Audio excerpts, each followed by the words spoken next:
They are at once majestic and sinister, dark shadows on the sea. From U-boat to ballistic missile carrier, diesel to nuclear, this is the story of their transformation into the most lethal warships in history. They are the submarines of the Atlantic.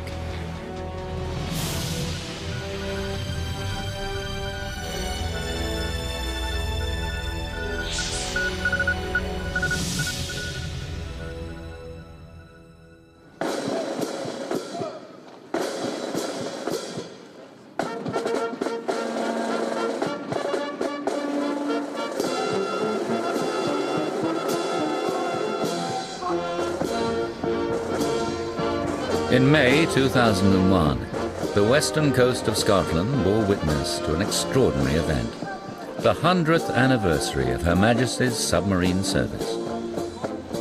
A dozen submarines from around the world cruised into picturesque Gairloch, home to the Royal Navy's Clyde's naval base. Their presence was a show of respect, a gesture of camaraderie for all submariners. I think it's actually quite remarkable to get together submarines from so many nations and so many places and so many different types of submarine in one location. To bring old enemies like the Russians and the Poles together with the Americans and NATO allies like the Portuguese into one place, I think is significant because it does show how important the submarine has been over the last 100 years. The Polish submarine Eagle has cruised far from its usual area of operations in the Baltic to be part of the centennial celebrations. It has travelled further west than any other Polish submarine.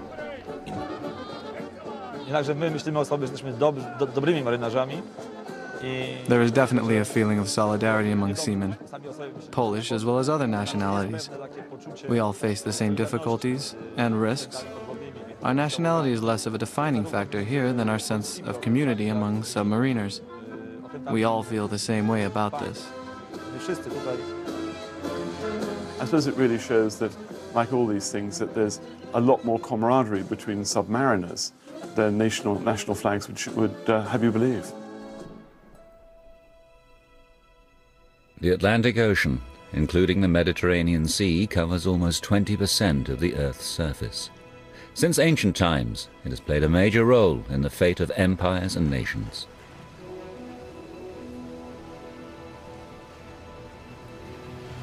This great expanse has been host to the evolution of every type of warship in history. But of all that have put to sea in the last 100 years, none has developed quite like the submarine. The menacing vessels gathered here in Scotland are lethal to a degree unimagined when their predecessors first appeared at the end of the 19th century. If you look back 60 years, submarines used to fight on the surface rather than fighting underwater. They used to sort of stealthily approach something underwater and then pop up and use their gun. That doesn't happen today. They have enough endurance to be able to operate very successfully underwater. The first truly capable combat submarines were direct descendants of the Holland, a design acquired from the United States and built in Britain at the turn of the century. It was presented to a Royal Navy where steam was still regarded with some suspicion. When Holland appeared, for the first time ever, officers and men did the same thing in the same bucket. The social revolution that the submarine brought with it was astonishing. For the first time ever, officers got oil under their fingernails.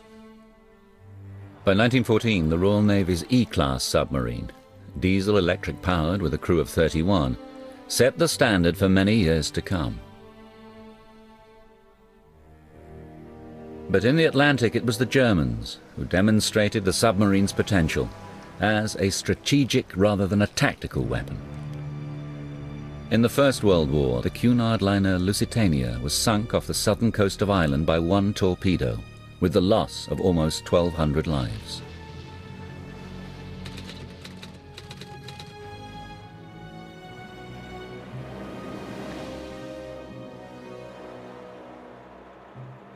The Germans sank millions of tons of Allied shipping and nearly brought Britain to her knees. Only the introduction of the convoy system stemmed the hemorrhage. If you have a 40-ship convoy, that doesn't make a convoy 40 times more detectable. it's probably less than 1.5 times detectable. Okay, you get a bigger plume of smoke. But if you haven't got a submarine in the right place at the right time, what it means is that you get those 40 ships through. And even if you've got a U-boat in the way, you'll get one shot. In 1918, Germany accepted the armistice, ending the First World War. Many U-boats survived, but they had failed to sink the cargo ships quicker than America could build them. But the victors did not appreciate the submarine's potential. Despite its military insignificance in the First World War, the battleship, not the submarine, continued to dominate Anglo-American naval strategy. The passage of a quarter of a century would witness a repeat of the same near-fatal error the Allies made in 1914. They would again underestimate the submarine.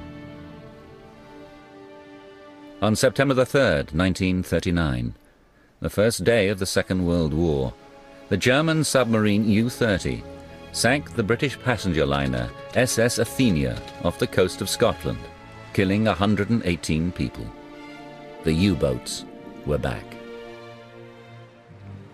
Approximately 900 submarines sustained Germany's Atlantic offensive in the war. The vast majority of these were the Type 7, 210 feet long with a crew of 44 and a surface cruising speed of 17 knots. The Type 7 went through several modifications, but the basic design remained the same. It was also extremely manoeuvrable. This made it very good for the kind of convoy battles which the Germans were fighting in the Atlantic, particularly in the early part of the war. They could use their manoeuvrability to weave in and out of the shipping lanes, firing at will, before emerging at the stern of the convoy. They did as well have this tremendously happy time off the east coast of America, where millions of tons, I think in the order of 5 million tons, were sunk off the east coast by a handful of U-boats. By mid-1943, the Allies had developed effective countermeasures against the U-boats. The German response was to develop a faster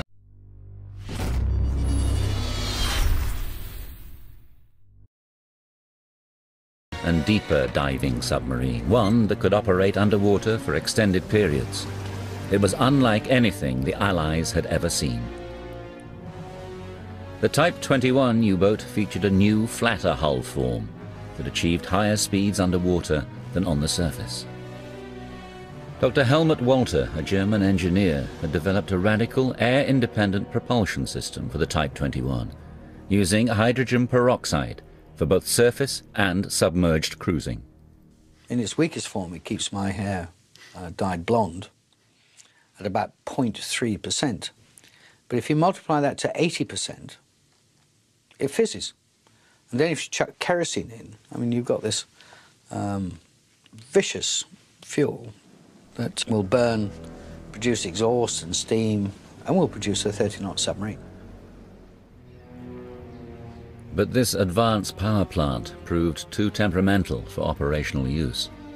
In its place, conventional diesel engines were used. An air-breathing tube called a snorkel allowed the Type 21 to cruise almost indefinitely 20 to 30 feet underwater using diesel power, while simultaneously charging its high-capacity batteries. Even without the Walter engine, the Type 21 was a potent new weapon. The Type 21 could approach, say, a convoy snorkeling, which meant that it was undetectable by radar, for example, that was used during World War II, could approach at reasonable speeds, attack, and leave at reasonable speeds, never having to surface, and traveling at speeds that were probably too great for early generation sonars to track. Germany built 131 Type 21s. Fortunately for the Allies, they arrived too late to have a serious impact on the war. But this product of advanced German engineering would have a significant influence on post-war submarine development on both sides of the Atlantic. At the end of the Second World War, the United States Navy deployed over 200 fleet submarines. These long-range boats had accomplished in the Pacific against Japanese merchant shipping what the Germans had failed to do in the Atlantic against the British. But looming large over the success of the American fleet boat was the German Type 21. The victorious Allies, including the Soviet Union, embarked on a race to glean the benefits of German submarine research. When I came to work at the Portsmouth Naval Shipyard in 1951, we had 3 German U-boats that were at the shipyard. 2 of them were the latest German boats, the Type 21s. They were very far advanced. At the time, they were probably the most advanced submarines in the world, much further than anything we had. I can remember reviewing German plans, Type 21 plans, and picking an idea off myself that I incorporated. They had beautiful plans. The West was galvanized by the rapid growth of the Russian submarine fleet following the breakdown of the wartime alliance. Anti-submarine warfare, or ASW, became an important post-war mission for US and British submarines operating in the Atlantic. The Type 21 and the anticipation, which is more significant, of Russian submarines based on that technology posed a substantial challenge to the ASW techniques that were developed during World War II. The US initiated a program called Guppy, short for Greater Underwater Propulsive Power, to modernize the newest of its war vintage hulls using captured Type 21 technology. Battery capacity was doubled, guns were removed, hulls and conning towers were streamlined.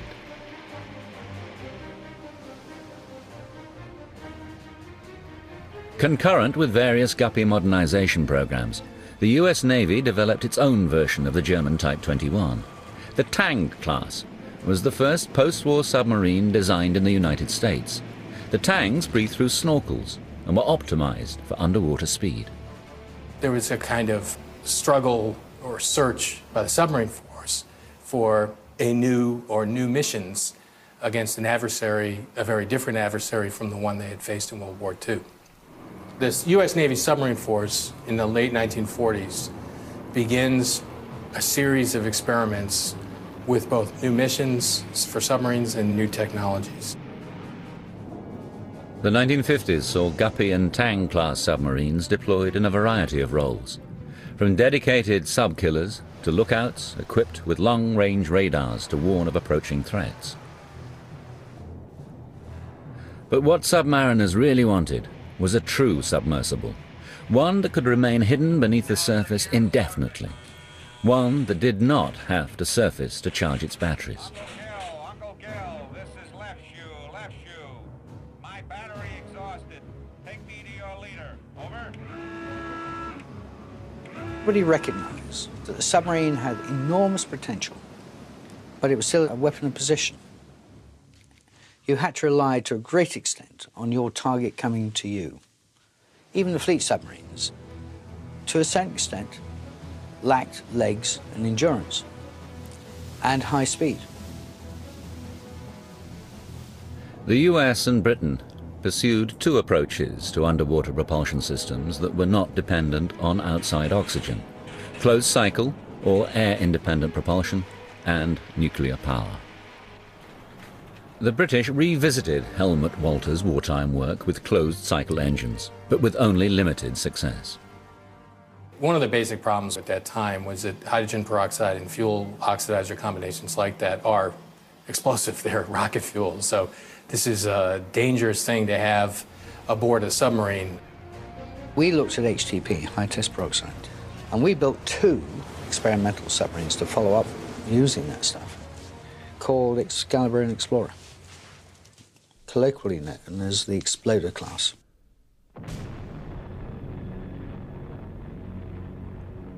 Nuclear power proved more promising.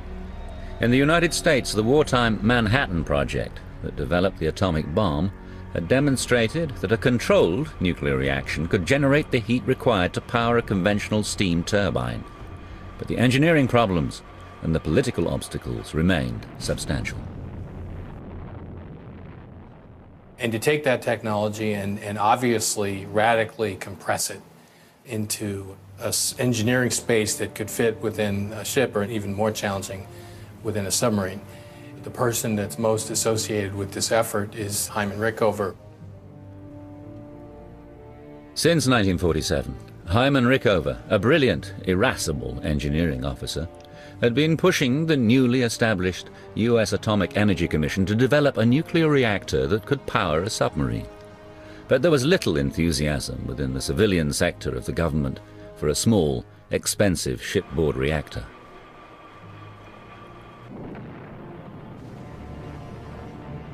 News that Russia had detonated an atomic bomb in 1949 wiped out the bureaucratic resistance to Rickover's ideas. The Westinghouse Corporation began construction of a prototype small nuclear reactor near Arco, Idaho.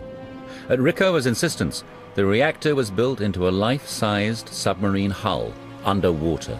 It was called STR, Submarine Thermal Reactor, Mark I. In August 1951, the Electric Boat Company of Groton, Connecticut, received the contract to build the world's first nuclear-powered submarine, the Nautilus. Her keel was laid at the EB yard in Groton on June 14, 1952, with President Harry S. Truman officiating.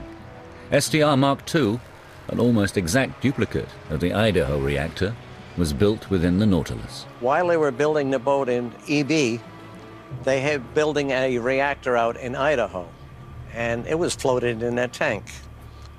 As they experimented and found things would work, it would be telegraphed or radioed back to EB, and it was being built subsequently.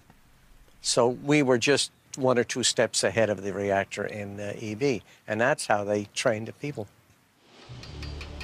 To save time and money, the hull form of the diesel-electric Tang class would be used on the new submarine.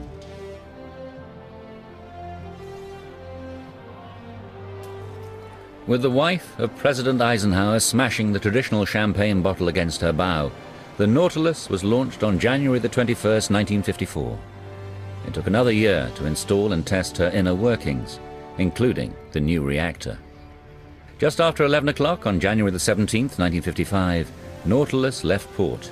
For the first time in history, she broadcast the signal, underway on nuclear power. In May 1955, she made her shakedown cruise from New London, Connecticut, to San Juan, Puerto Rico. 1,381 miles in 90 hours, entirely submerged. Nautilus shattered one record after another for submerged high-speed endurance. But the increased tempo of operations aboard a nuclear submarine required adjustments to normal crew responsibilities. On the Nautilus, there was 4 chief petty officers who were qualified reactor operators. We also were qualified watch supervisors. We could spell the 4 officers who were qualified to operate the reactor. So that gave us 8 people to stand watches, 4 on 4 or 6, whatever you wished.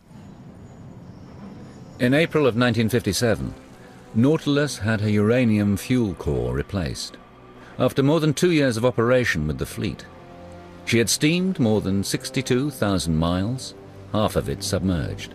A conventional submarine with the same horsepower would have burned over 2 million gallons of diesel oil, enough to fill 217 rail tanker cars.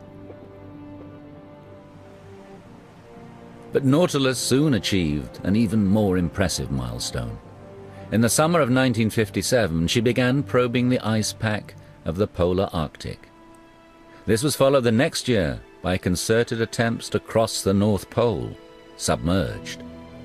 Following 2 aborted attempts, Nautilus pulled out of Pearl Harbor on July the 23rd, 1958. We started heading for Panama, and then after we submerged, we turned around and started heading up. And this time it worked. We got all the way around up to Point Barrow, found a deep trench, submerged, and away we went. Project Sunshine, the mission to penetrate the Arctic ice cap, was underway. On August the 3rd, 1958, Nautilus passed under the North Pole, the first ship in history to do so. The Nautilus then steamed south, entering open ocean between Greenland and Iceland, continued on to Portsmouth, England, and finally New York City for a triumphant welcome home. Nautilus had proved that nuclear propulsion worked and opened a new area for naval operations under the pole. But for all her endurance and speed of 23 knots submerged, Nautilus could never fulfill the full potential of nuclear propulsion. Unlike all prior submarines which visited underwater, nuclear submarine was going to live underwater. This posed tremendous challenges, especially for a very high-powered submarine, in terms of how to control a submarine that was really maneuvering in 3 dimensions underwater the way an airplane maneuvers in 3 dimensions above the surface of the Earth.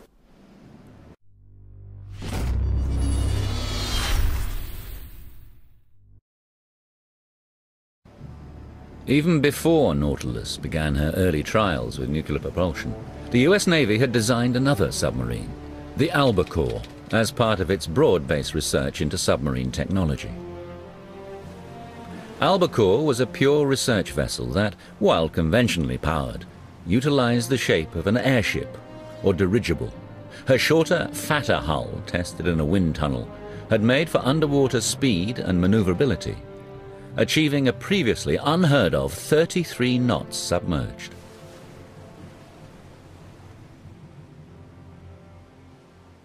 The Albacore pioneered many things for the U.S. Navy submarine force, one of the most important of which was one-man control. One man sitting where I am would in effect fly the Albacore just like a pilot would fly an aircraft.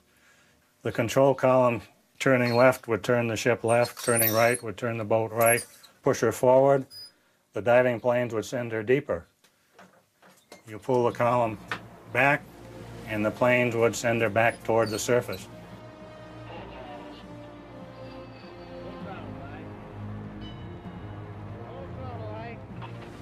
In front of you, you had the various instruments and things that would tell you what your course was, how deep you were, how fast you were going, and everything you needed to control the ship.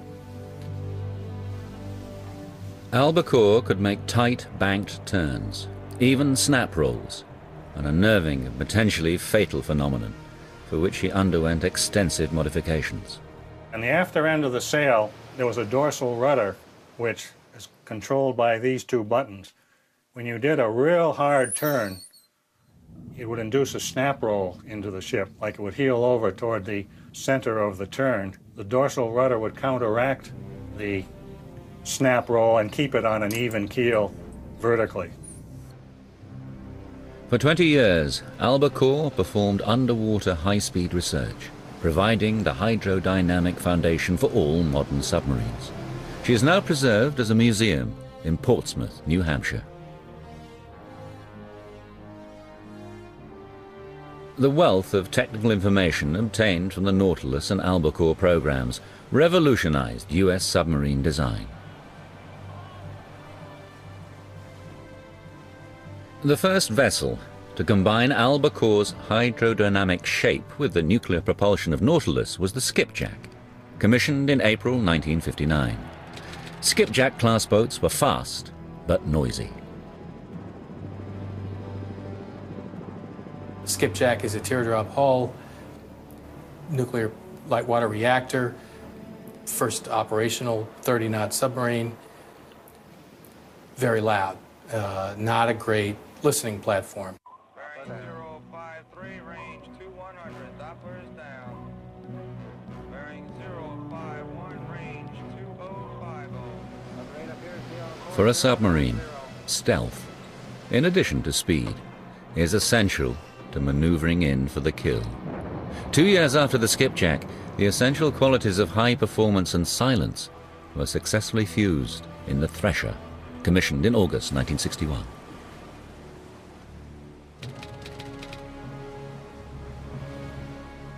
If you look at Thresher, she's a lot bigger than Skipjack, and one of the reasons is because that's what you have to do to quiet a fast nuclear submarine. It takes volume, and so Thresher was slower than Skipjack. But on the other hand, Thresher was still a 30-knot submarine, and Thresher was very quiet. The $45 million Thresher was bred for speed and maneuverability. Among her many innovations was the use of so-called high-yield steel, capable of sustaining 80,000 pounds per square inch, allowing Thresher to dive twice as deep as older submarines. Her propulsion plant was mounted on rubber pads, so the noise from pumps and turbines never radiated to the hull, where it would escape into the sea. In the words of one submariner, comparing the noise made by the Threshers against the skipjacks is like comparing a Cadillac to a Model A Ford. I had been to sea on sea trials on board her several times. She was a pride and joy of the Portsmouth Naval Shipyard. She was a wonderful ship. Everybody involved with her, including the crew, thought she was the greatest thing the Navy had, and she was at that time. But Thresher's celebrity would soon strike an ominous note.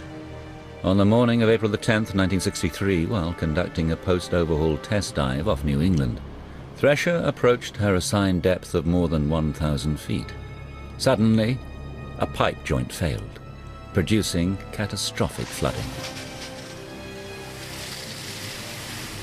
Thresher plunged out of control into the inky blackness of the Atlantic. When her crush depth was exceeded, the submarine imploded. Debris, along with the bodies of 129 men, rained down on the ocean floor.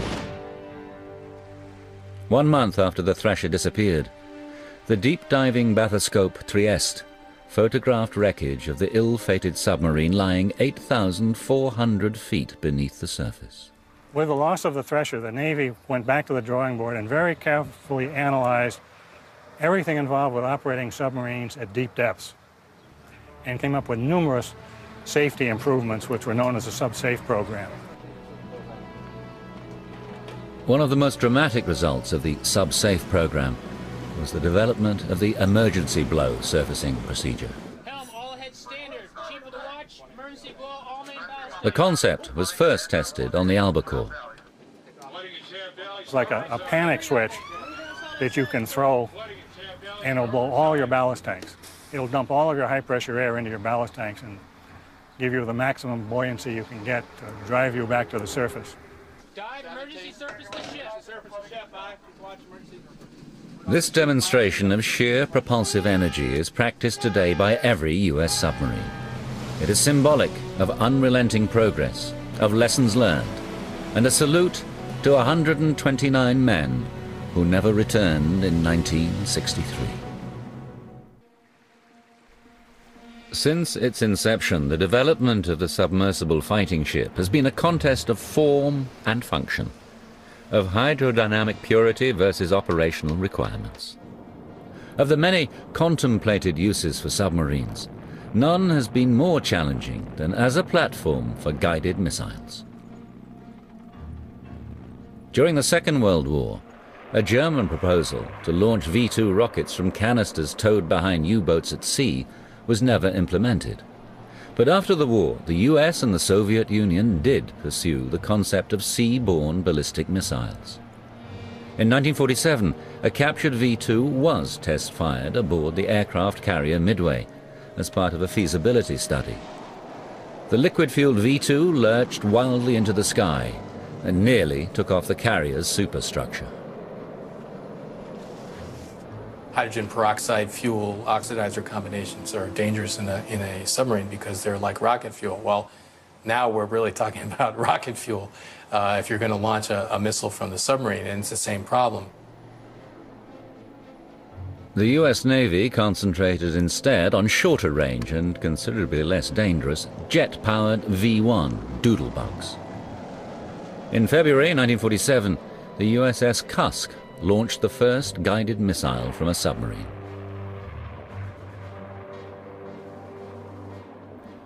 In the mid-1950s, the more advanced Regulus cruise missile was specifically designed for submarine use. Carried in a watertight hangar aft of the conning tower, the Regulus was essentially an unmanned jet aircraft that could fly 500 miles at 600 miles an hour. Regulus was a fairly large cruise missile, carried a fairly large nuclear weapon. And the submarine, in order to launch the missiles, of course, had to surface, but then also had to turn on a radar that was going to track the missile and provide guidance commands to it. American nuclear superiority was again challenged when, in 1952, the Soviets detonated a thermonuclear, or hydrogen bomb, less than a year after the United States. The implications were far-reaching. At the urging of the Eisenhower administration, the U.S. Navy and Army began joint development of a new ballistic missile to carry a heavy thermonuclear warhead. The missile would be of intermediate range, approximately 1,500 miles. And despite the Navy's aversion to potentially explosive propellants, the missile was to be liquid-fueled. The project gained momentum with the advancement of Admiral Arleigh Burke to Chief of Naval Operations in mid-1955. Burke strongly supported the sea-based missile concept. You have to remember at that time that in general nuclear weapons had become kind of the centerpiece of the U.S. military. The U.S. Air Force, which at that time was essentially nothing but a nuclear delivery service, had 50% of the defense budget. Burke appointed Rear Admiral William Rayburn to head the Navy's Special Projects Office. The schedule to get the missile to sea was 10 years. Target date, 1965. The big challenge initially, of course, was that missiles were still liquid-fueled. And it's a measure of Burke's determination to go forward with this project that the Navy decided to begin its own ballistic missile program. Admiral Burke's decision to break away from the Army program was influenced by several technical breakthroughs, including advances in solid-fuel rocket engines and the scaling down of thermonuclear warheads. Polaris, the Navy's solid-fuel fleet ballistic missile program, was formally approved on New Year's Day 1957.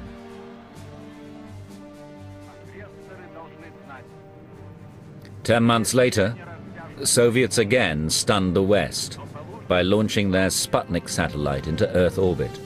In response, US missile programs, including Polaris, were accelerated. The problem was that a submarine for the new missile had not yet been designed. In desperation, the Navy looked to modify boats already under construction. They discovered that you could fit a 1,500-mile solid-fuel missile of the type they were trying to design inside the hull of the existing skipjack attack submarines that we were building. And so George Washington, which was the first SSBN, is basically a skipjack with a big plug in the hull where 16 Polaris missiles were put.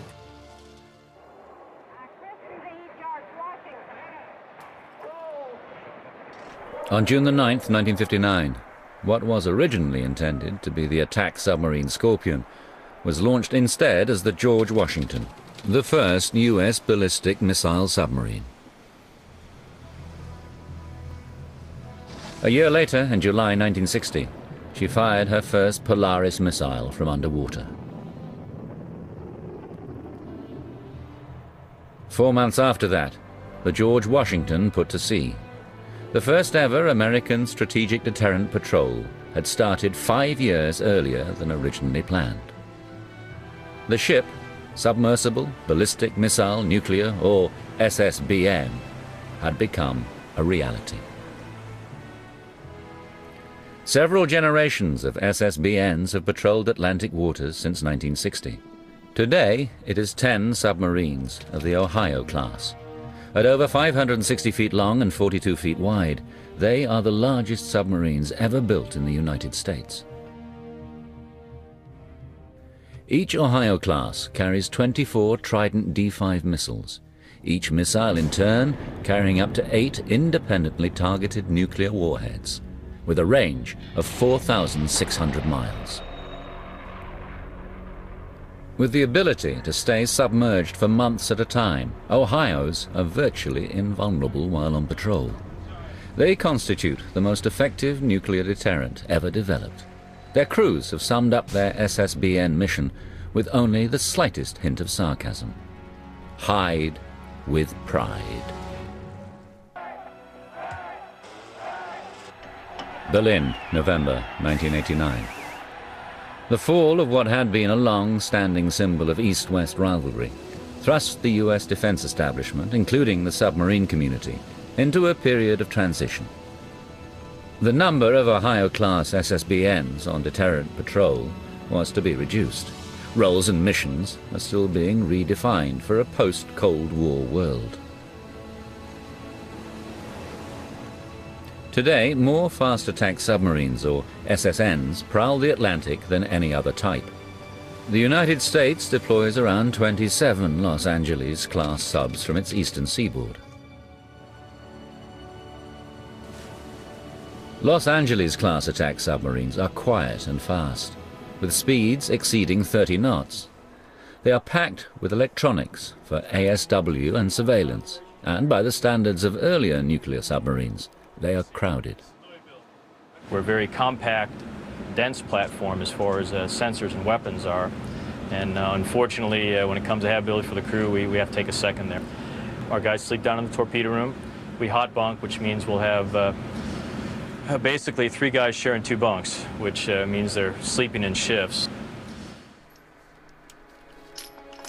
In addition to its usual load of torpedoes, the Los Angeles class has been modified to launch Tomahawk land attack missiles, or T-LAMs.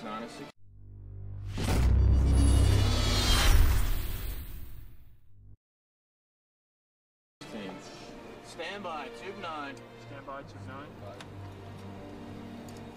Shoot, tube 9. Fire, tube 9. Launch ordered. The cruise missile has revolutionized the role of the fast-attack submarine, providing it with an offensive strike capability previously reserved for the aircraft carrier. We've got to carry the battle to the front lines, and we spend a lot more time on the surveillance missions and on the strike missions, that is the Tomahawk strike stuff. The successor to the Los Angeles class, the Seawolf, is considered the first all-new US attack submarine since the Skipjack class of the late 1950s. With a published submerged speed of 35 knots, Seawolf is faster than the Los Angeles class and has improved electronic systems. She was given the hull number 21, as in 21st century. But almost from its inception, Seawolf has been embroiled in controversy.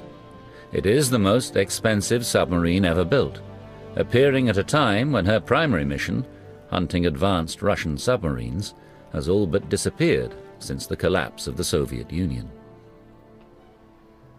In response to Seawolf's escalating costs, the Navy initiated development of a multi-mission attack submarine, substantially less expensive than Seawolf, but still capable of maintaining undersea superiority.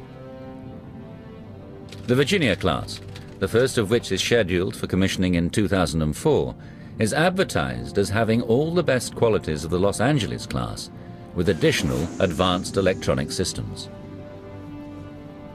Virginia's sensory capabilities include so-called wide-aperture sonar to seek out a specific kind of threat. As fast-attack submarines increasingly operate closer to shore, whether to launch cruise missiles or to support special operations, they enter what the Navy calls brown water. This is the realm of the small, super-quiet diesel-electric submarine, exemplified by the Russian Kilo class, first introduced in 1982. This advanced version of the Kilo, the Vologda, came all the way from the Kola Peninsula, home to Russia's North Sea Fleet, to take part in the British submarine Centennial.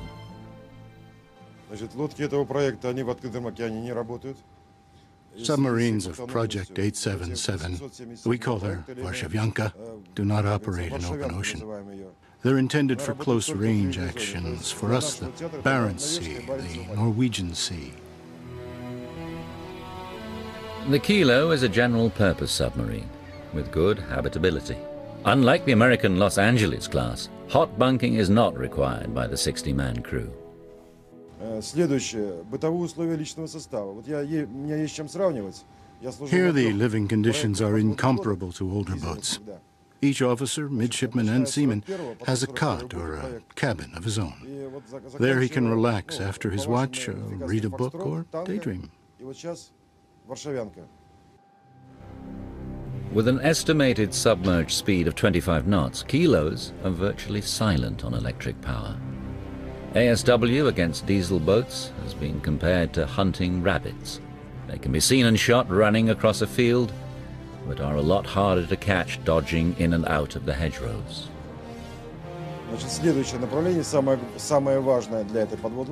The remarkable feature of this boat is a very low noise level.